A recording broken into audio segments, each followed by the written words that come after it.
Hello! Welcome back to another 90 Day Fiancé recap. Let's talk about Season 10, Episode 14, starting with Rob and Sophie. Sophie and her mom are in the car right after that big blowout fight with Rob. And mom looks over at Sophie and she's like, "How are you so calm right now?" Sophie's like, "I'm really mad, Mom." And mom's like, "Are you sure? You don't look mad." "Oh, I'm furious, Mom."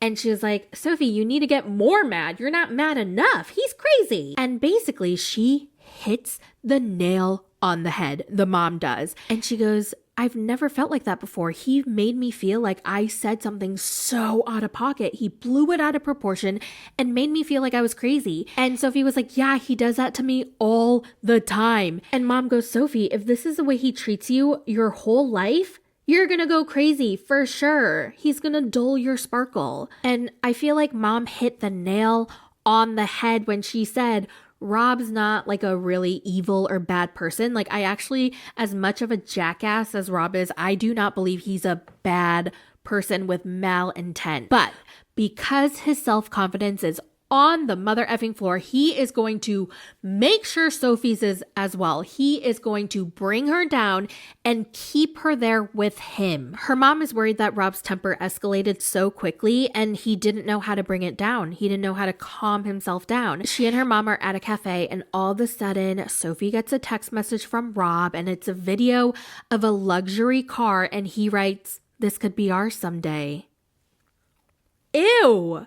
That's really cringy. So they realize now that he's in damage control mode. Like, he doesn't know how to apologize. So that's kind of his twisted way of apologizing, kind of. Like, he just wants to act like nothing happened and he's super sweet to her to try to butter her up so that she can get over this, which gives me the absolute ick. I hate when people can't apologize and acknowledge their wrongdoings. I mean, it takes a lot for someone to apologize. It reminds me of a boss that I had who was batshit crazy and she would do this shit all the time. And I am going to save the story for the end of the video because I know some people are just here for the recaps. Stop telling me your stories. Stay on topic. At this point, Sophie isn't sure about marrying Rob anymore because this trip was such a forking disaster. And now that she's got some space and her mom's with her, she's able to think with a little bit more clarity. And her mom is shook. Her mom's like, "Oh my God, are you serious, Sophie? You're rethinking this marriage?" And Sophie goes, "Yes, Mom. I don't know if I want this to be my future." And her mom goes, "Wow, Sophie, I've got to admit I'm quite pleasantly surprised." And she's like, "Yeah, I'm pretty much 50-50 on this. I don't know." And I'm like, 50-50? You should be 70-30, 80-20, okay? Not 50-50. Meanwhile, Rob goes to the laundromat to do his laundry. He invites his two friends and he talks to them and vents. But honestly, I tuned it all out. I was just watching but not really listening. And then the scene was over and I didn't really care to go back and listen. Sorry. So watch another recap to find out what happened. Next is Nikki and Justin Igor. So they get in the car after their fight. Everybody's fighting. She throws a passive-aggressive comment. "Wow, you're such a gentleman. Thanks for opening my door." Listen, I bet if she agreed to the threesome, I'm sure he'd open her door. By the way, I totally got his age wrong in my last recap. I thought he was 27 for some reason, and y'all corrected me. Oh yes, y'all let me know he was not 27. He's more like 36 or 37. So I got his age wrong by a whole ass decade, and I apologize. Now they're in the car, he's driving, and they're bickering again. Except this time, Justin's giving it back. Okay, he's actually bickering more than Nikki is. It's usually Nikki who's doing all the bickering, but now Justin's bitching back as well. And he's like, "Learn, focus. I'm the man. You listen to me, woman. You quiet, okay?" I guess Justin finally decided that he was going to take his friend's advice. You know, he needs to man up and show her who's boss. И тебе нужно проявить свою мужскую сторону, что ты сильнее ее, что ты мужчина. Apparently, he's in a bad mood because in the morning, he had to make the bed. He had to make breakfast. He had to take out the garbage. And it wasn't her. She didn't do anything. And she's the woman, so she should be doing all that. And he should be relaxing. And she goes, It's because I'm your guest, okay? If you were staying with me in America, I would be doing mostly everything for you, Igor. okay, first of all, isn't it kind of funny how Nikki uses his actual name only when she's mad? Every other time it's Justin Timberlake. Oh, Justin. Ooh, bye. I guess he planned this horseback riding thing, and so they get to the place and they're both like, okay, let's just try to forget it and try to enjoy the rest of the time we have together since Nikki only has a few days left and they don't want to keep fighting the whole time. And so they make up again, and I think that's it. If they had another scene, I really wasn't paying attention. Moving on to Ashley and Manuel. She planned another surprise for him and she took him to Niagara Falls, and he's so happy. He apparently had been talking about Niagara Falls and how much he wanted to see it ever since they started talking, and now he gets to see it in real life. And I feel like she loves doing these little surprises for him, and I thought that was super sweet of her. So they get there, he's so happy, he's taking pictures, selfie videos, he's like, I'm at Niagara Falls, look at me. And then they talk about money again. And I'm not even going to get into it because it's the same old argument. And then they're like, you know what? We're at Niagara Falls. Let's table this conversation. Let's talk about money later. Thank God. And so they just have a freaking good time. Okay, the thing with Ashley and Manuel is when they argue, it is incredibly frustrating, right? It's always about the money and how they're going to spend it and the cultural differences. Once they figure that out, go to therapy, whatever, talk about it, learn how to communicate, they're going to thrive. I feel like they're going to have an amazing relationship. They clearly love each other. They care about each other. They clearly have amazing schmecks. My favorite part of their segment was when they were on that boat and they were getting splashed by the water and they saw the rainbow and Manuel was looking at her, thanking her, kissing her. It was so sweet. They were giddy like children, you know? I don't know. I just loved it. They were having so much fun and it was so sweet, and I could just feel their love through the screen. Okay, so I hope they work out. I wish them the best. I just don't understand why people hate her and think, like, I was seeing a lot of comments like, Ashley, so disgusting. Why? Okay, was having schmecks in the bathroom kind of gross? Yeah, but have y'all never done anything gross? Have y'all not done anything like questionable or sus? Because I have. Clayton and Anali are back home from San Francisco or San Diego, whatever, one of the Sands. Clayton spends time with his mom, and she's feeling a little sad about how everything is changing. And she goes, Clayton, I haven't talked to you in a couple months. First of all, how is that possible when they're living together? Does she mean like, oh, I haven't really sat down and had a full-on deep conversation with you? That's probably what she meant. Okay. So anyway, they're in the car and she's like, I can't sleep as good anymore because the lights are on a lot later than before. And I hear you and Anali spiking in Spanish all the time. So basically she's realizing that it's not just her and Clayton's space anymore. It has become Clayton and Anali's space. And Closet Mom is getting kind of slowly pushed out. You know what I'm saying? And she's realizing it. She's throwing a lot of passive aggressive digs and it's driving him a little crazy. Okay. But fortunately, Anali doesn't pick up on most of it, if not all of it, because of the language barrier. Closet Mom tells Clayton, I wish she would cook some American food once in a while. I want to hear some English once in a while. I want a cheeseburger once in a while, the cheese of my burgers, and gravy sauce all over my body. Clayton. I don't know why I gave her that voice and that accent. I don't think she sounds like that at all. Okay, so apparently Anali only makes chicken, and vegetables, and she knows her son likes beef. So where that beef at, okay? No more chicken, okay? Make some cheeseburgers for Closet Mom. And then she goes, I feel like you're trying to get rid of me, Clayton. And he goes, no, Mom, I'm not trying to get rid of you, but I do hope that you're, thinking about getting your own place since I'm about to get married. Oh, the vibe is awkward. So they're back home and there's 3 days left until the wedding.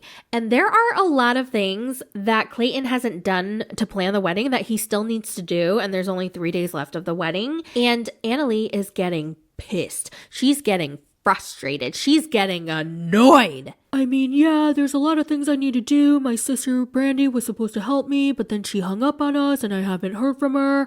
So yeah, I have to do everything since Anali doesn't speak English. So, it's a lot on my plate, really. So they're arguing as they're packing, and Anali's like, did you even get a wedding officiant? And he goes, no, but anybody can do it, so I'm not really worried about that. What? Are you serious, Clayton? What about my hair and my makeup? I'm waiting for Brandy to find some places. Maybe she can do it.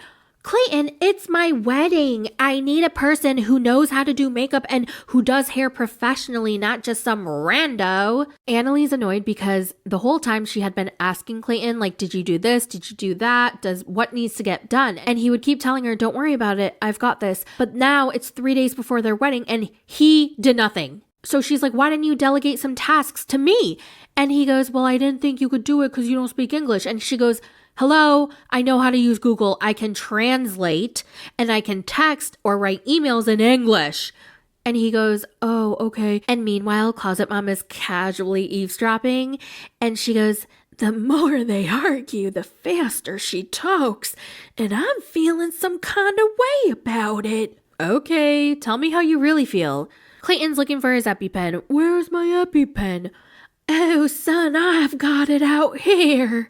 And so he goes outside with his mom and he expresses his frustration to his mom that Anali can't speak English. And so he's been having to take care of all the wedding stuff all on his own. Well, Clayton, if I'm being quite frank, I don't think she's got any desire to learn English. Oh, I probably shouldn't have said that, but I said what I said. Oh? Anali's in the room and she has a feeling that they're talking shit about her. So she comes outside, she slaps a smile on and she's like, what are you guys talking about? And Clayton tells her, oh, I was just telling her how I wish you spoke English so that you could help me with the wedding plans. And then she's like, bitch, all you had to do was tell me what needed to get done and I would have figured it out and gotten it done. Okay, but you didn't tell me anything and left everything for the last minute. And he's like, well, it's not my fault. Okay, it is your fault. Then he calls her a gaslighter. What? How is she a mother effing gaslighter, you dumb f***? And he says she has an emotional mind, whereas he has a logical mind. Yeah, okay. So they check into their Airbnb and he looks around and tries to find a closet for his mom. His sister arrives and she does not look happy. She goes over the list of wedding things to see what Clayton has done, and she finds out that he's done nothing. Nothing. Nada. Useless. Anali knows Clayton did nothing, so she's bored and she's like, okay, what about the bachelorette party? Brandy, did you plan anything? And Brandy was like, yeah, we're gonna just invite a few girls over. We're gonna put a fire in the backyard and just watch it burn. And Anali's like, boring? Really? And Clayton goes, what are you guys really doing? And he was like, you gave me like 3 days to plan a bachelorette party, Clayton. You think I really could plan something? This is the best I can do, okay? And he's like, okay. And I'm thinking, really, Brandy? You couldn't plan something more fun than a frickin' slumber party? But I was wrong, because Brandy had something up her sleeve, and we find out that she didn't tell Clayton because he would lose his shit. He would freak out, okay? She indeed hired a stripper. Woo! And if you saw the preview for the next episode, you would have seen this stripper wear this giant pink thing around his ding dong, and he was just whipping it around, okay? Whipping. He was whipping his thing back and forth. I whip my thing back and forth. I whip my thing back and forth. Like, he was just whipping. Woo! Last but not least, let's talk about Citra and Sam, okay? So Citra's family gets in Sam's car to go to his house. They get to his house. He shows them around, introduces the family to each other. And Citra's dad prepared some American food for them. Welcome to America. Here's some American food. Fried chicken, mashed potatoes, macaroni and cheese, and some coleslaw. Okay, I think I saw coleslaw, but I also noticed that nobody had that on their plates because they probably thought, okay, these are vegetables, but what is all this heavy white sauce? And if I'm being honest, I looked at that food and I thought they got catering from KFC. I used to be a very frequent customer of KFC and I know my fried chicken when I see it. That looked like KFC. And it looked like stale KFC. It looked like it was a day old. So her whole family's like, oh, American food has no flavor, but yeah, this is edible. Thank you. Now, the two dads seem to be getting along though. And Sam's dad talks about how he's never traveled outside except for California because his sister lives there. And he wants to know if marijuana is legal in Indonesia like it's illegal in California. And they're like, no. Marijuana is so bad. Like, if you get caught with a single joint of marijuana, you'll get 5 years in jail. It's no joke over there. Like, isn't it crazy? My parents still can't believe marijuana is illegal here. They're like, what the hell? What world do we live in? Citra, her dad, and Sam are sitting outside on the porch, the three of them. And Citra tells Sam, tell him about your diversion now. And she kind of forces it out of him. By the way, side note, I have not seen those mosquito strips since I was a child. I didn't even know they still sold those. So anyway, Sam finally tells her dad about his diversion issue and how he got in trouble for having an old expired medication on him, that he didn't have the original bottle, that he didn't have the original prescription, and he forgot to hand in some paperwork on time, so he might go to jail. Her dad is not happy. He's not happy. He says, if you end up going to jail, I'm taking Citra back with me to Indonesia. And if you ever do drugs ever again, you and Citra are done. It's not a thing. It's not happening. And Sam says something so corny and cheesy. He's like, sir, the only thing I'm addicted to is your daughter. Well, you guys, I'm about to lose my voice, so I'm going to end this here. Thank you guys so much for watching. If you guys enjoyed this video, give this video a thumbs up now. Just kidding. Do whatever you want. And I'll talk to you guys in my next video. Bye.